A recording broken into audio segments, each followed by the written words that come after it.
Hello human beings, Power Gamer here, and I'm sorry, I just can't hold it in me anymore. I've got the horn!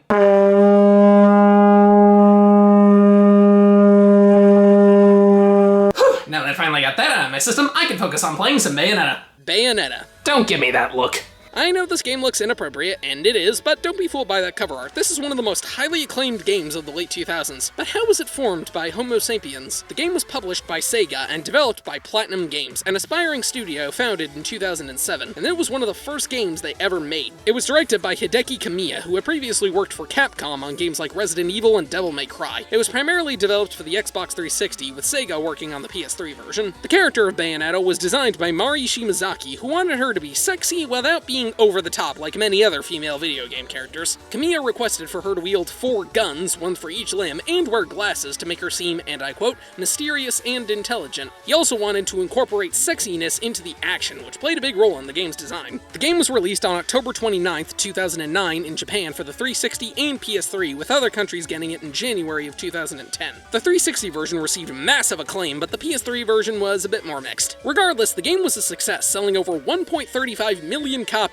by March of 2010. It received a sequel released in 2014, another sequel coming out soon, and Bayonetta was even featured in Super Smash Bros. The original game would also be ported to the Wii U and the Nintendo Switch. And the Switch version is the one I'm going to be looking over since it seems to be the definitive version of the game. I've never played this before, but with the upcoming release of Bayonetta 3, I thought it would be fitting. And I've heard good things about this series, so I'm excited to give it a try.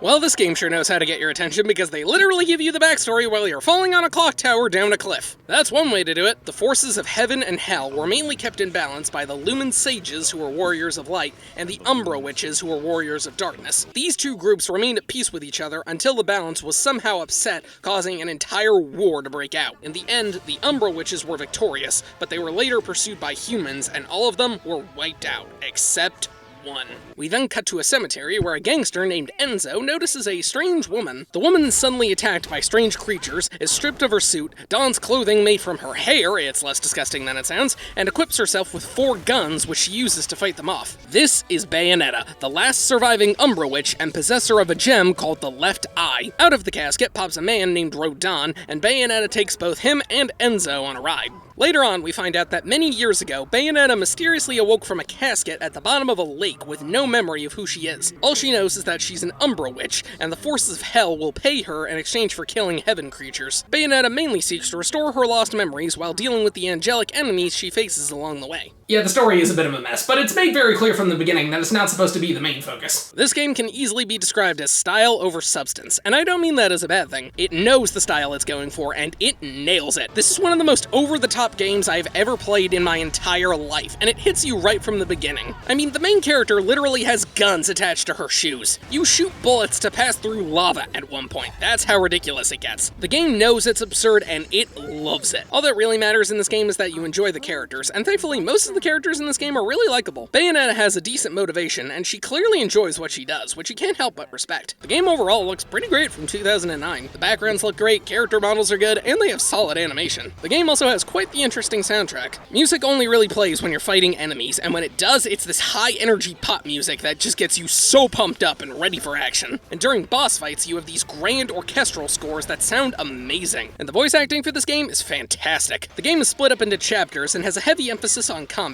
Battle sequences are split into verses, where hordes of enemies show up and you have to kill all of them while dodging their attacks. You have 3 different main attacks you can use: punching, kicking, and shooting. Kicking takes longer than punching, but it does more damage. By combining punches and kicks, you can set up combos which give you more points, and if you pull a combo off correctly without taking damage, you can unleash a wicked weave where Bayonetta summons a giant fist or foot out of her hair, which does an insane amount of damage. Shooting is better for enemies at a distance, but it does significantly less damage than punching and kicking. Your guns have unlimited ammo, so you can use them as much as you want. You can also implement them into your combos, but the most defining element of the game is Bayonetta's Witch Time ability. If you dodge an attack right before it's about to hit you, time slows down for a couple of seconds. This can allow you to score some massive damage on enemies without having to worry about them hitting you. How long it lasts changes depending on which enemy you fight. This is an awesome ability. It's a really great risk and reward system that feels extremely satisfying to pull off. The combat for this game is awesome, and there's a lot of different ways you can fight enemies, which I really like since it appeals to multiple gameplay styles. Certain enemies drop their weapons after you kill them, which you can grab and use for a short period of time. These can range from claws, to lances, to swords, to even musical instruments. As you attack enemies, you fill up this magic meter, but it goes down if you get hit. Once it's full, you can unleash a torture attack. You summon a random object and have to either mash a button or rotate the joystick to deal severe damage to an enemy, and sometimes just kill them from full health. What you summon changes depending on the enemy. It can be a guillotine, a rack, an Iron Maiden, a horse, but the best one is easily the chainsaw, since it becomes a grabbable weapon after, and it rips through enemies like butter. In between verses, you have puzzles to solve, many of which often contain platforming elements. Sometimes it's as simple as jumping across platforms or smashing a wall, but others you have to use Bayonetta's powers. These brick walls transform if you attack them fast enough. Certain areas allow you to run on walls, and these statues activate a lightning blast, which you can dodge to activate witch time. This allows you to slip through traps quickly and pull a Jesus. Bayonetta can double jump by summoning these butterfly wings, and thankfully you can grab a ledge and pull yourself up if you just missed it. As you defeat enemies, you collect halos. In between chapters and at certain points in the level, you can go to Rodin's bar known as the Gates of Hell. It might even open the gates of hell! Here you can use the halos to purchase things like power-ups, new weapons, and extra abilities. Some of them are just basic attacks, but others are more complicated and deplete your magic. Power-ups can restore your health, increase your attack, and give you a shield, but you can only have a certain amount of each one at once. Also in between chapters is this minigame called Angel Attack, where you shoot things to score points. When you run out of shots, you can use your points to purchase extra power-ups or convert them into halos. As you go through the game, you get a decent variety of abilities to perform. You can slide into enemies for more damage, do the spitting breakdance, which shoots bullets everywhere, and even transform into different animals like a panther, which makes you run faster, a crow, which lets you fly across gaps, and a group of bats, which helps you avoid enemies. But Bayonetta's most powerful ability is easily the climax. It's only used on bosses and mini-bosses, but it's always crazy when it happens. Bayonetta undoes her hair and uses it to summon a giant demon to absolutely mutilate the enemy. You have to mash whatever button is mandatory to score more points, and these deaths are so brutal they give Mortal Kombat a run for its money. The game also has a lot of quick time events, and Christ, the timing is strict. At the end of every verse, your score is added up, and you receive a medal based on how many combos you did and how much damage you took. And at the end of a chapter, you receive an award based on those same things, but you also lose points for every death. You have unlimited lives, but if you don't want to get stone awards on every level, you'll want to die as little as possible. Whenever you die, you're sent back to your last checkpoint, and thankfully any items you consumed are back. And this brings me to my biggest complaint with this game. It doesn't seem to know how to find a good difficulty balance. You have 3 different difficulties you can pick, but none of them feel great to me. Normal honestly feels like hard mode. It will not be afraid to punish you. It'll throw tons of enemies your way, and some parts can be brutal. But easy mode, which is only 1 setting down, is too easy. I know that sounds weird, but almost every enemy goes down in just a few hits. This is probably not a good complaint, but I personally enjoy having some challenge without it feeling unfair. And sadly, Bayonetta doesn't seem to know how to find that sweet spot. Let me put it to you this way. Here's how long it takes to kill this giant enemy on normal mode.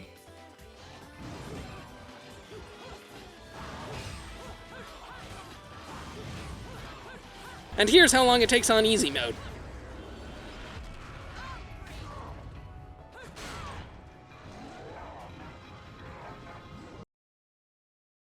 Other than that, the only issue I ran into was this weird glitch, which honestly was kind of funny. The game also has a handful of collectibles. Every level has these journal pages you can find, which give you some history on the sages and witches, as well as the area you're exploring. Kinda reminds me of the story scrolls from Skylanders. After beating combat sequences, you can also find records or record pieces, which you can give to Rodin so he can build new weapons for you. There's a decent amount of weapons you can use, and you can change them whenever you want. You have to have at least 1 set of guns equipped, and you can choose to use either regular punches and kicks or a melee weapon. The ones I found are a sword that's fast, but a bit weaker, and claws, which can generate this energy blast. You have 2 sets of weapons at all times, which you can switch between on the fly. It's really cool. The Wii U and Switch versions of the game also have exclusive costumes you can wear. You can dress up as Peach and Daisy from Mario, Link from The Legend of Zelda, and my personal favorite, Samus from Metroid. The outfits are purely cosmetic, but they're still pretty cool. The Peach and Daisy costumes both turn your Wicked Weaves into Bowser Fists and turn halos into coins. The Link costume turns halos into rupees and gives you the ability to deflect attacks, which you can also purchase in the shop. And the Samus costume lets you use her arm cannon instead of your guns. Not only is it pretty strong, but it uses the exact same sound effect as Super Metroid.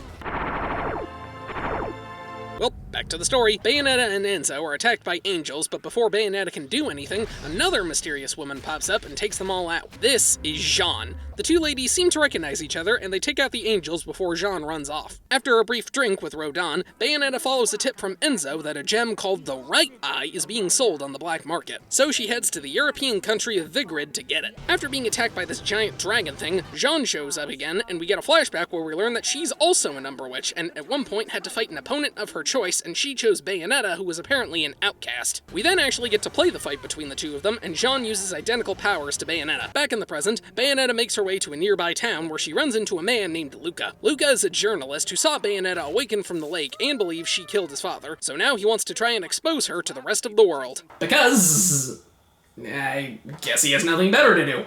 Bayonetta goes to a nearby church where she finds a little girl running around. Before she can learn about her, she's attacked by this thing, which causes the city to be flooded with lava. She escapes up a nearby cliff, and one of the monsters from before, known as Fortitudo, attacks her in a coliseum. Here we get our first boss fight. You know it's a boss fight, not just because of the music, but also because Bayonetta lets her hair down so every attack is a wicked weave. You have to jump over its tail and punch the heads when it slams them down at you. It'll destroy the platform you're standing on, and you have to either go to the other one or use this hourglass thing to rebuild it. Eventually it'll rip the place apart, and you have to avoid its attacks while running around this chunk of the wall. Before it's destroyed, Fortitudo mentions something about the resurrection of Jubileus the Creator, this world's equivalent of God. Bayonetta makes her way through the ruins where she has another run-in with Luca, nothing really important happens here, and you have to climb this tower and fight these dragon things before your first real battle with Jean. It's slightly different from the first one, and it didn't really need to be here because Christ, this chapter never ended. After that, Bayonetta finds the little girl from before. She mistakes Bayonetta for her mother and introduces herself as Cereza. Bayonetta reluctantly agrees to protect her as long as she doesn't cry. They go through these strange portals and wind up confronted by Luca, who accuses Bayonetta of manipulating Cereza with magic. So Bayonetta leaves Cereza with Luca and runs off. After that, she's confronted by this giant creature with tube fingers named Temperon Tia, who once again goes on about resurrecting the creator and mentions how Bayonetta will be a sacrifice. We get another boss fight where you have to attack its limbs and avoid its punches and energy blasts that it shoots out. After smashing the orbs on its arm, you have to run along its body and smash these other orbs. She then reunites with Luca and Cereza on Route 666, very clever, and they wind up being chased. This level's unique because you have to take out enemies on moving vehicles, and jumping on the right spots can be very, very, very, very annoying. The second half of the chapter is a motorcycle stage, which thankfully isn't that bad. You just have to avoid enemies and boost to get through closing doors. In the end, the road gets ripped up and requires bike jumping. After that, Bayonetta winds up in this weird purgatory place.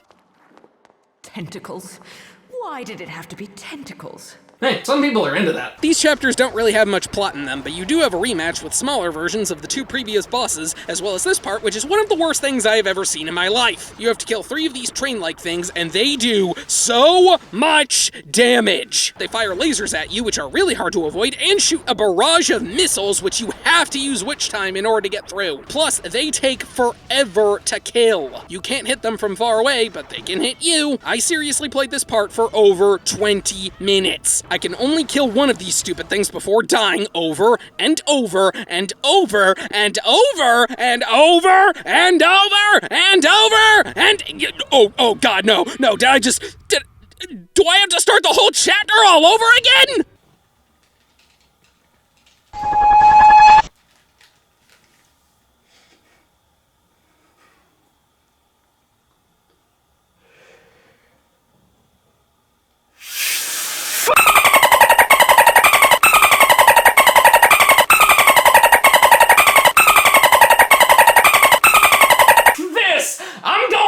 Mode. It makes the game pretty mindless, but after that bullshit, I don't care. Yeah, eat it, bitch.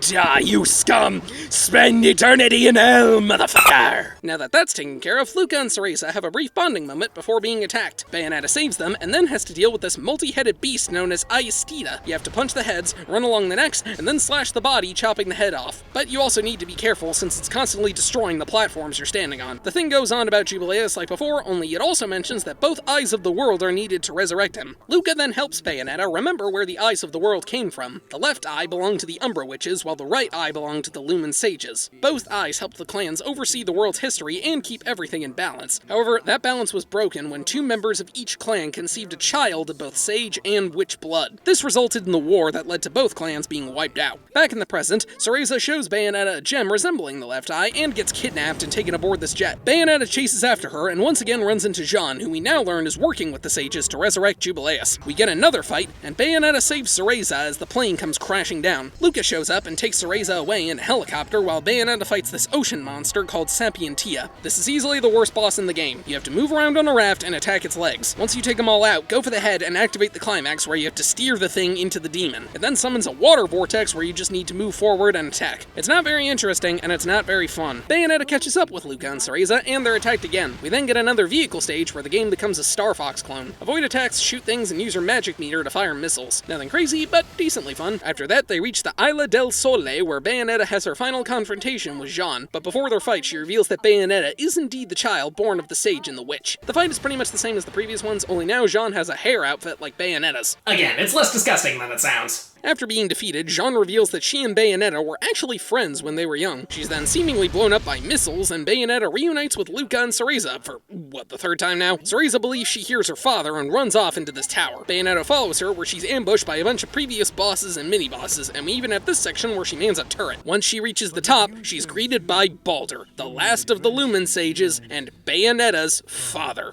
What a twist! In a very heavy exposition dump, Baldur goes on about how the eyes are needed to resurrect the creator, but in order to do so, they have to restore Bayonetta's memories by having her uncorrupted eyes exposed to the history it could not see, or whatever. He then reveals that Cereza is actually Bayonetta as a child brought from the past, and he was controlling Jean's mind. He says he wants to resurrect Jubileus to undo all the chaos that's been spreading around the world for 500 years and blah blah blah, yeah, it's not important. Then Luca shows up and Baldur reveals that he was the one who killed his father before tossing him out a window. Now it's boss fight time. He slashes you and shoots you with lasers as you fall on a rock down the tower. You pretty much have to kill him twice, but even with that, he's pathetic. I know I'm playing on easy mode, but still, some basic enemies gave me more trouble than this. Bayonetta gives a pretty badass one-liner.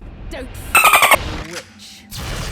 And finds Cereza and Luca, who somehow survived. She uses the left eye to bring Cereza back in time, but this allows Baldur to use Bayonetta to resurrect Jubileus. Jean then shows up, free from Baldur's control, and rides a motorcycle up a missile, because this game's not over the top enough. She saves Bayonetta, Jubileus then awakens, and traps Bayonetta in this giant dome. And I'm probably gonna regret this, but I'm going back to normal mode. This fight plays out in multiple phases. He slams down his tentacle things, which you have to attack while he shoots freaking meteors at you and sends these floating heads. After a while, he'll distort the arena to fill it with lava, freeze it over, or make it a bunch of floating rocks you have to jump between. We then get a repeat of the first phase, only now you have to avoid these vortexes, which turn you into Cereza for a short period of time, making you powerless, dodge these giant punches, and run from a black hole that kills you instantly. By this point, I had used all my healing items, so it took a while, but this was one of the most epic boss fights I have ever seen. When you finally take him out, Bayonetta and Jean fuse their hair together to summon an ultimate demon that punches Jubileus into the freaking sun. You have to steer it away from the planets, which is kinda dumb, but whatever. We then get fake credits before Jean and Bayonetta have to smash this giant asteroid so it doesn't hit Earth. They do, and seemingly don't make it, but nope, they're fine. And they live to fight angels another day. Real credits this time, and we end with this overly flashy dance sequence bringing the game to a close.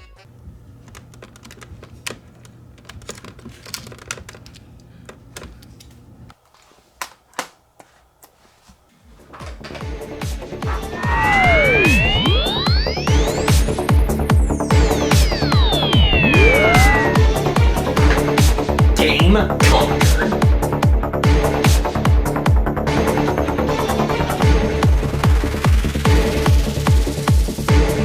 Bayonetta is a fun time. While the difficulty can be extreme on both ends, it's overall a great game. If you're looking to get into the series before Bayonetta 3 comes out, I'd recommend giving it a shot. Just don't try to follow the religion that it teaches in-game, otherwise you'll end up following a cult. And let me tell you, that is not fun. I tried following a cult once, they made me drink this weird stuff, and now my piss is purple. It's very concerning.